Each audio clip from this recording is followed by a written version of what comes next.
अस्सलाम वालेकुम, मेरा नाम है दानिश मकसूद और आप देख रहे हैं मेरा YouTube channel Dawn news editorials. आज है 14 जनवरी 2020 और आज मैं आपसे डॉन का एडिटोरियल शेयर कर रहा हूँ उर्दू तर्जुमे के साथ। वो है ईरान प्लेन डिज़ास्टर। अच्छा, अब इसका जो है पीडीएफ इस मीनिंग्स के साथ वो मैं यूट्यूब पे भी इसका लिंक दे दूँगा और फेसबुक पे भी, तो जहाँ आपको आसानी लगे वहाँ से आप डाउनलोड कर लीजिएगा।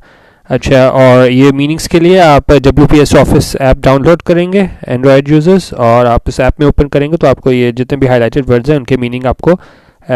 मिल जाएंगे। ठीक है, इसको स्टार्ट करते हैं। ईरान प्लेन डिज़ास्टर, इसका थोड़ा मैं बैकग्राउंड आपको ये दे दूँ जिससे आपको पता होगा कि अमेरिका की जानिब से ये स्ट्राइक में इराक़ में मारे गए थे ईरान के कमांडर कासिम सुलेमानी। तो इसके बाद जो है जवाबी हमला भी किया गया था इसमें ईरान की जानिब से, और इनकी बेस पे हमला किया गया था और वहाँ पे इराक़ में जो है उस बेस पे हमला किया गया था जहाँ पे ये अमेरिकन्स जो मिलिट्री पर्सनल थे वो वहाँ पे मौजूद थे। तो उसके बाद जो एक सिचुएशन ये हुई थी कि उसके बाद जब ईरान ने हमला किया वहाँ पे, तो उनका ख्याल था कि दोबारा जो अमेरिकन्स हैं वो रिटेलिएट करेंगे। तो उस सिलसिले में जो है एक जहाज़ यूक्रेन का जो है वो मार गिराया था, ये समझते हुए कि ये कोई अमेरिकन मिसाइल है या ये उसके जो इन पे अमेरिकन पे हमला किया गया उसका जवाब देने आ रहा है। तो उस सिलसिले में ये डिज़ास्टर की बात कर रहा है। ये जो ईरान प्लेन डिज़ास्टर था, जो गलती से जो है वो जहाज़ हमारा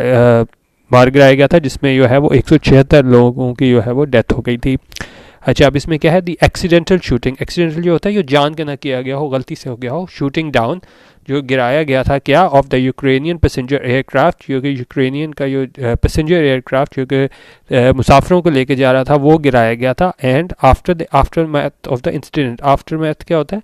कोई चीज़ होने के बाद जो कोई कॉन्सिक्वेंसेज और उसके आफ्टर इफेक्ट्स होना, तो उसको हम बोलते हैं आफ्टर मैथ। तो उन्होंने कहा उसके जो आफ्टर मैथ थे ऑफ द इंसिडेंट, उस वाक़े के बाद, हैज़ एक्सपोज्ड, उसने जाहिर कर दी है क्या चीज़, the weakness in Iran's defence strategy, कमज़ोरी इन किस चीज़ में कमज़ोरी, ईरान डिफेंस स्ट्रेटजी, ईरान की जो दिफाई हिकमत अमली है उसमें कमज़ोरी जो है वो आया कर दी है। अब कह रहे हैं टुगेदर, दो चीज़ों के मिला रहा है, क्या क्या चीज़, टुगेदर ने कहा इंटरनेशनल आइसोलेशन। अब इंटरनेशनल आइसोलेशन ये है कि ज़ाहिर है आप बिल्कुल आइसोलेशन होता है, आप कट के रह गए हो, आप कह लो यो इंटरनेशनल बिरादरी आप कह लें मुल्कों से आप कट के रह गए हो, आइसोलेट हो गए हो, इंटरनेशनल आइसोलेशन। और क्या चीज़ है, and the domestic blow back, क्योंकि एक तो आपको बाहर इंटरनेशनली आप बिल्कुल कट के रह गए हो दूसरे ममालिक से, और साथ ही क्या है domestic blow back. Blow back आप इस तरह कह लें कि हमारे पास क्या चीज़ आ जाती है कि the unintended adverse results of a political action और सिचुएशन। तो आपको क्या है उसका मसाइल का सामना है डोमेस्टिकली भी, एक तो इंटरनेशनली आप अकेले रह गए हो, और साथ ही आपको अपने उसमें इंटरनली भी आपको मुश्किलात का सामना है अपने ही लोगों से। Have put the रजीम in a catch 22 situation, और उसने इस रजीम को, इस हुकूमत को क्या कर दिया है, कैच 22 सिचुएशन में ला खड़ा किया है। कैच 22 सिचुएशन क्या होती है, The definition of Catch-22 is a situation in which there is no good solution or resolution possible. उसमें का कोई बेहतर सोल्यूशन नहीं होता कि आप उस मसले का कोई हल निकाल सको, तो आप कहते हो कि जी आप Catch-22 सिचुएशन में आ गए हो because of the way in which the factors of the solution relate to each other. और इसकी एग्जांपल क्या दे रहे हैं Catch-22 की, is the idea that you have to have money to make money, कि आपके पास पैसे होने चाहिए कि आप पैसे बना सको। तो इस तरह की गंभीर सिचुएशन में बंदा जब आया था, तो हम कहते हैं कि वो क्या है, Catch-22 सिचुएशन में है। और ने कहा ईरान वाले भी हैं वो इसी तरह की ही Catch-22 सिचुएशन में आ चुके हैं, चाहे उनके पास क्या है, उनको समझ नहीं आ रही कि हम ये जो मसाइल ये खड़े हो गए इनका हल हम क्या निकालें। द ट्रेजिक ब्लंडर, ब्लंडर क्या होता है, कोई बहुत बड़ी गलती हो जाए ना, तो उसको हम बोलते हैं ट्रेजिक ब्लंडर। और यहाँ पे किस ब्लंडर की बात हो रही है, उसी डेट रिजल्टेड इन, जो जिसके नतीजे में क्या हुआ, इस ब्लंडर के नतीजे में in the death of 176 people, इसके नतीजे में 176 लोगों की जो है मौत वाक़ हो गई ऑन बोर्ड, जो कि तमाम लोग 176 लोग सवार थे। हैज़ कॉल्ड इनटू क्वेश्चन, उसने सवालात खड़े कर दिए हैं किस चीज़ पे, the ability of Iran's military and civilian leadership, उनका जो ईरान की मिलिट्री और सिविलियन लीडरशिप है उसकी जो एबिलिटी है, उसकी अहलियत है, उस पर सवालात खड़े कर दिए हैं। तो किस चीज़ पे किए हैं, to trade with caution, trade with caution है to be very careful what you do or say so that you do not make a mistake or cause a problem. और उसमें उन्होंने कहा है कि अब उनके लिए call into question the ability of Iran's military and civilian leadership to tread with caution, to tread with caution, क्या वो किस तरीके से क्या कहते हैं और क्या लेते हैं। एक तरीके से उनका इम्तहान भी है ईरान की मिलिट्री और सिविलियन लीडरशिप का कि वो इस पोटेंशियली एक्सप्लोसिव सिचुएशन ये होगी कि एकदम बहुत ज़्यादा भड़क सकती है, क्योंकि पहले ही हालात इतने जो हैं वो गंभीर हो चुके हैं। तो उन्होंने कहा ये उसका इम्तहान होगा किसका, मिलिट्री और सिविलियन लीडरशिप का, कि वो किस तरह इसको टैकल करते हैं, किस चीज़ को पोटेंशियली एक्सप्लोसिव सिचुएशन के अगर इसको सही तरीके से न किया गया तो ये बिल्कुल भी फुल फ्लेज वॉर की तरफ भी जा सकते हैं। एक्सप्लोसिव सिचुएशन जो है वो आगे क्रिएट हो सकती है। वाई आज आगे सवाल ये कर रहे हैं एडिटोरियल में कि why aerospace commander brigadier general Ali Hajiz's earlier request the area be decided a no-fly zone had been rejected is puzzling।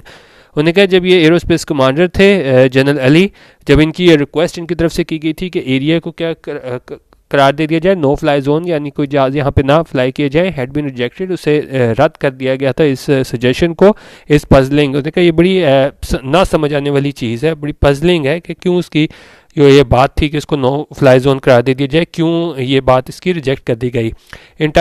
Times of such heightened tensions, heightened जब के हालात जो हैं वो बड़े कशीदा थे, हाइटेंड टेंशंस बिल्कुल ही बहुत ज़्यादा टेंशन थी। उन्होंने कहा उस टाइम पे the रजीम should have closed of Iranian air space, तो उसकी हुकूमत को क्या करना चाहिए था, रजीम को क्या करना चाहिए था, शुड हैव क्लोज्ड ऑफ यानी उसको बंद कर देना चाहिए था। किस चीज़ को, ईरानियन एयर स्पेस को, फॉर कमर्शियल फ़्लाइट्स, कि इसको कमर्शियल फ़्लाइट्स के लिए बिल्कुल बंद कर देना चाहिए था। Many international airlines themselves had decided to avoid flying over the country, और काफ़ी वो इंटरनेशनल दूसरी एयरलाइंस थी उन्होंने ये डिसाइड किया था, ये इस तरह की वो सिचुएशन हो चुकी हुई थी, तो ये टेंशन क्रिएट हो चुकी थी, तो उसके बाद उन्होंने डिसाइड किया था कि हम वहाँ पे फ्लाई नहीं करते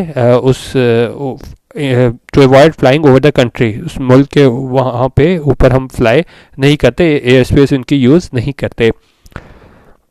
What is also of concern, एक और चीज़ जो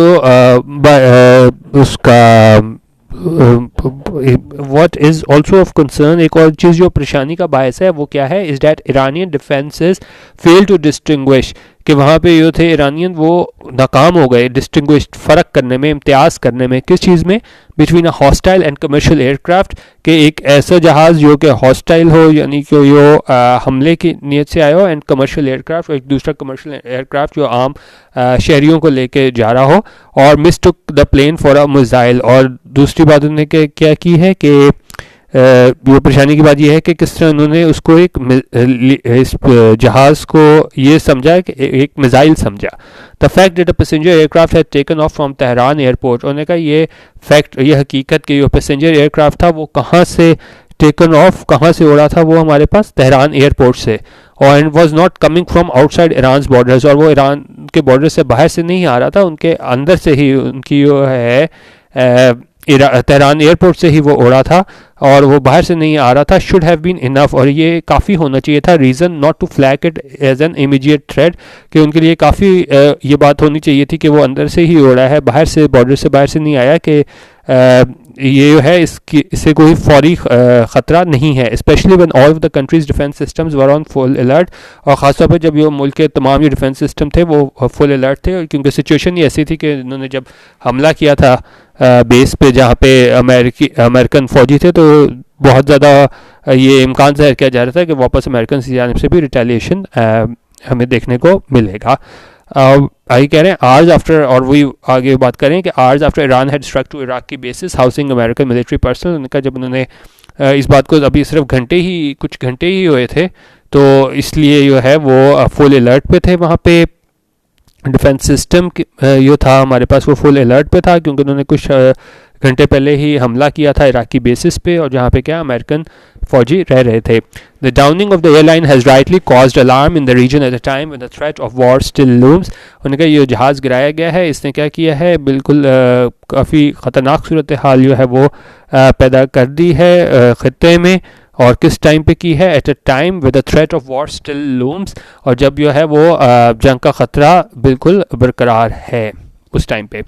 ईरान में have staved off greater international pressure। staved off क्या होता है, आप किसी चीज़ से जो है वो to stop something bad from happening or to keep an unwanted situation or person away usually temporarily। किसी एक बुरी सूरत हाल को आप कुछ देर के लिए जो है वो उससे क्या